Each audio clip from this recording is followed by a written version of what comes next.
How to add international contacts phone numbers in WhatsApp. So hello guys, welcome back to my YouTube channel. In this video I'll be showing you how to add international contacts phone number in WhatsApp. So first, just head over to any of your browser and just search in for foreign country phone number. So once you search in for that, as you can see, the phone code for that particular country starts with this. So make sure to keep that in mind and simply head back to your WhatsApp. And once you're inside here, just tap on this plus icon and just select new contact option.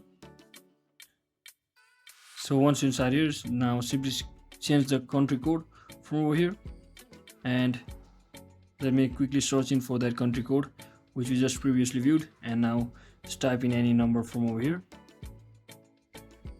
And once you provide your first name and last name of that particular person, simply click on save.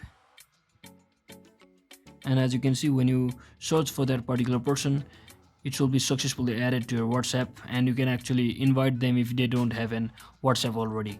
So that's it for today guys. I hope this video was helpful. If it was, don't forget to like and subscribe to the channel. See you on the next one.